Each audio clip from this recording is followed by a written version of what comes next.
நம்முடைய ஆண்டவரும் இரட்சகரும் கர்த்தருமாகி இயேசு கிறிஸ்துவின் நாமத்தினாலே இந்த காலை வேளையில உங்களுக்கு வாழ்த்துதலையும் வணக்கத்தையும் ஸ்தோத்திரங்களையும் கூறிக்கொள்ளுகிறேன்.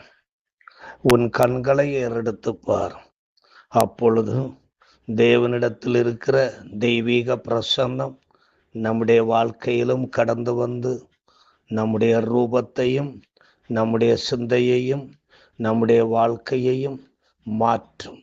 இந்த நாளின் தியானத்திற்காக எடுத்துக்கொண்டது, நாம் கிறிஸ்துவுக்குள்ளாக வாழ்ந்து ஆவியில் செபிக்கும் போது சாபம் எல்லாம் ஆசீர்வாதமாக மாறும் என்பதாகும். சாபம் ஆசீர்வாதமாக மாற நம்முடைய ஜெபம் தேவனுக்கு நேராக ஏறெடுக்கப்பட வேண்டும்.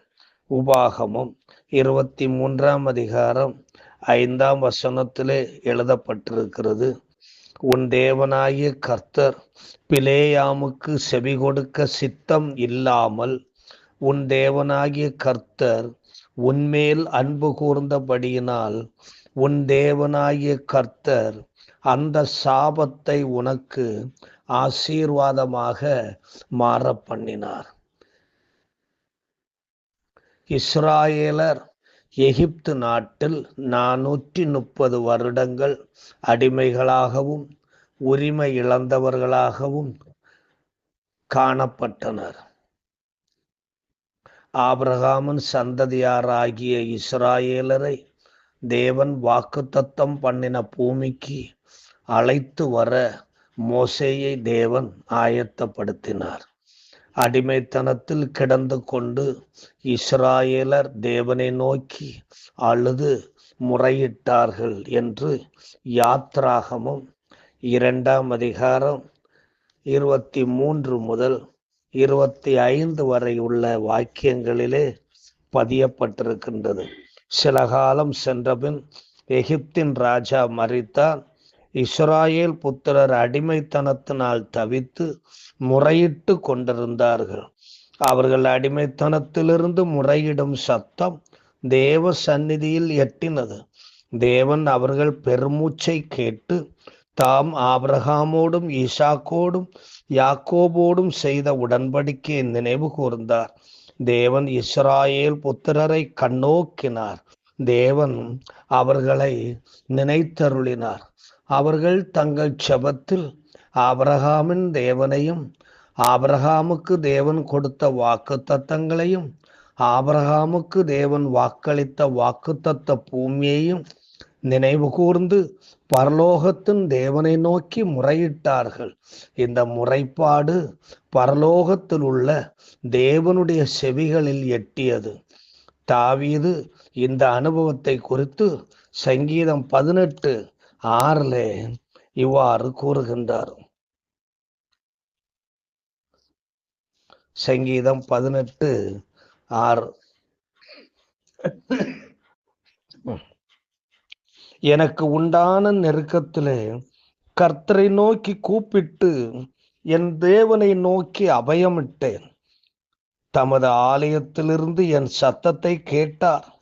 என் கூப்பிடுதல் அவர் சந்நிதியில் போய் அவர் செவிகளில் ஏறிற்று. மேலும் இப்படிப்பட்ட நேரத்தில் நீ எப்படி கூப்பிட வேண்டும் என்றும் கூட இந்த தாவீது ராஜா கூறுகிறார். சங்கீதம் 50:14-15 ஆகிய வசனங்களை நான் வாசிக்கும் போது இதை நாம் அறிய முடிகின்றது. அவர் சொல்லுகிறார், நீ தேவனுக்கு ஸ்தோத்திர பலியிட்டு உன்னதமானவருக்கு உன் பொருத்தனைகளை செலுத்தி ஆபத்து காலத்தில் என்னை நோக்கி கூப்பிடு, நான் உன்னை விடுவிப்பேன், நீ என்னை மகிமைப்படுத்துவாய். இஸ்ராயேலரின் ஜெபம் தேவனிடம் எட்டிய போது ஒரு தாயின் மக்களாகிய மிரியாம், ஆரோன், மோசேயை தேவன் அனுப்பி இஸ்ராயேலரை எகிப்திலிருந்து மீட்டு வந்தார். கானானுக்கு வந்து சேர வேண்டிய நேரத்தில் இதுவரை அடிமைப்படுத்தி வைத்திருந்த சாத்தான் பாலாகையும் பிலேயாமையும் தூண்டிவிட்டான். அடிமைத்தனத்திலிருந்து விடுபட்டவர்கள் மேல் மறுபடியும் சாபத்தை போட்டு திரும்பவும் அடிமை வலையில் விழவைக்க சாத்தான் முயற்சித்தான். இதே போன்று ரட்சிக்கப்பட்ட நம்மையும், தேவனோடு இணைக்கப்பட்ட நம்மையும் மறுபடியும் சாப வலையில் விழவைக்க சாத்தான் அனுதினமும் நம்மோடு போராடி கொண்டிருக்கிறான் என்பதை மறந்துவிடக்கூடாது. இதனை இயேசு கிறிஸ்து நமக்கு எச்சரிக்கையாக கூறியிருக்கின்றார். லூக்கா 11ஆம் அதிகாரம் 24 26 வரை உள்ள வாக்கியங்களை வாசிக்கும் பொழுது இதை நாம் அறிய முடிகின்றது. அசுத்த ஆவி ஒரு மனுஷனை விட்டு புறப்படும் போது வறண்ட இடங்களில் அலைந்து இளைப்பாறுதல் தேடியும் கண்டடையாமல் தான் விட்டு வந்த என் வீட்டுக்கு திரும்பி போவேன் என்று சொல்லி அதில் வரும்போது அது பெருக்கி ஜோடிக்கப்பட்டிருக்கிறதை கண்டு திரும்பி போய் தன்னிலும் பொல்லாத வேறு ஆவிகளை கூட்டிக் கொண்டு வந்து உட்புகுந்து அங்கே குடியிருக்கும். அப்பொழுது அந்த மனுஷனுடைய முன்னிலைமையிலும் அவனுடைய பின்னிலைமை அதிக கேடுள்ளதாய் இருக்கும் என்று இயேசு கிறிஸ்து சொல்லி இருக்கிறார். ஆனால் தேவன் பிலேயாமின் சாபத்தை அவன் தலையிலே விழ வைத்து இஸ்ராயேலர் ஜனத்தை தேவன் காத்து கொண்டார். ஆசீர்வதிக்கப்பட்ட மக்களை சாத்தான் சாபத்துக்குள்ளாக்குவதற்கு முயற்சித்தால் தேவனுடைய பிள்ளைகளாகிய நாம் தேவனோடு நெருங்கி வாழ்கிறவர்களாய் இருந்தால் அந்த சாபம் நம்மேல் திரும்பாது, சாத்தான் மேலேயே திரும்பி போகும்.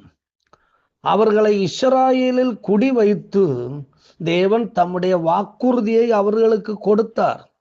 இப்படிப்பட்ட சாத்தானின் போராட்டங்கள் எல்லாம் வரும். அவைகளை எல்லாம் எதிர்த்து போராடுவதற்கு அவர் வாக்குத்தத்தங்கள் நிறைய கொடுத்திருக்கிறார்.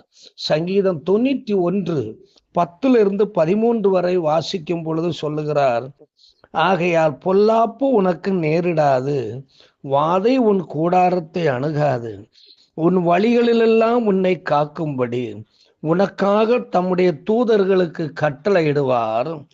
உன் பாதம் கல்லில் இடராதபடிக்கு அவர்கள் உன்னை தங்கள் கைகளில் ஏந்தி கொண்டு போவார்கள். சிங்கத்தின் மேலும் விரியன் பாம்பின் மேலும் நீ நடந்து பால சிங்கத்தையும் வலு சர்ப்பத்தையும் மிதித்து போடுவாய்.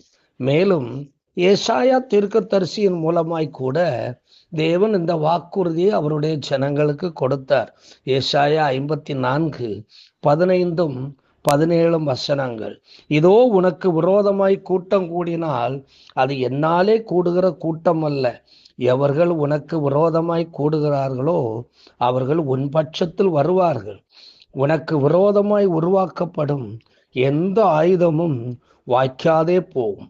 உனக்கு விரோதமாய் நியாயத்தில் எழும்பும் எந்த நாவையும் நீ குற்றப்படுத்துவாய். இது கர்த்தருடைய ஊழியக்காரரின் சுதந்திரமும் என்னால் உண்டான அவர்களுடைய நீதியுமாய் இருக்கிறது என்று கர்த்தர் சொல்லுகிறார். அன்பானவர்களே, நமக்கும் தேவன் சாபத்தை நீக்கி ஆசீர்வாதத்தை தந்திருக்கிறார். அப்போஸ்தலர் 3ஆம் அதிகாரம் 26ஆம் வசனத்தை நாம் வாசிக்கும் பொழுது இதை நாம் அறிய முடிகின்றது. அவர் உங்கள் எல்லாரையும் உங்கள் பொல்லாங்குகளிலிருந்து விலக்கி உங்களை ஆசீர்வதிக்கும்படி தேவன் தம்முடைய பிள்ளையாகிய இயேசுவை எழுப்பி முதலாவது உங்களிடத்திற்கே அவர் அனுப்பி இருக்கிறார். ஆகையால் நாம் மிகுந்த ஜாக்கிரதையாய் நடந்து கொள்ள வேண்டும். ரோமர் 12ஆம் அதிகாரம் 12ஆம் வசனத்தில் சொல்லியிருக்கிற பிரகாரம் நம்பிக்கையிலே சந்தோஷமாயிருங்கள், உபத்திரவத்திலே பொறுமையாயிருங்கள், ஜபத்திலே உறுதியாய் தரித்திருங்கள். கொலோசியர் 4ஆம் அதிகாரம் 2ஆம் வசனம் இப்படி சொல்லுகிறது, இடைவிடாமல் ஜபம் பண்ணுங்கள், ஸ்தோத்திரத்துடன் ஜபத்தில் விழித்திருங்கள். சாபம் எல்லாம் ஆசீர்வாதமாய் மாறும். அன்பு நிறைந்த ஆண்டவரே, ஜபத்தினால எங்களுடைய சாபங்களை போக்கடித்து தேவனுடைய ஆசீர்வாதங்களை எங்களில் பெற்றுக்கொள்ள முடியும் என்று நாங்கள் அறிந்தோம். ஆகவே நாங்கள் தேவன் எங்களுக்கு தந்திருக்கிற இந்த கிருபா வார்த்தைகளை நாங்கள் விடாமல் பிடித்து கொண்டு எப்பொழுதும் செபித்து வளர்கிற பிள்ளைகளாய், ஆசீர்வதிக்கப்பட்ட பிள்ளைகளாய் இருக்க கர்த்தர் உதவி செய்யும். இயேசு கிறிஸ்துவின் மூலம் கேட்கிறோம் இரக்க நிறைந்த பரமபிதாவே, ஆமென். God bless you.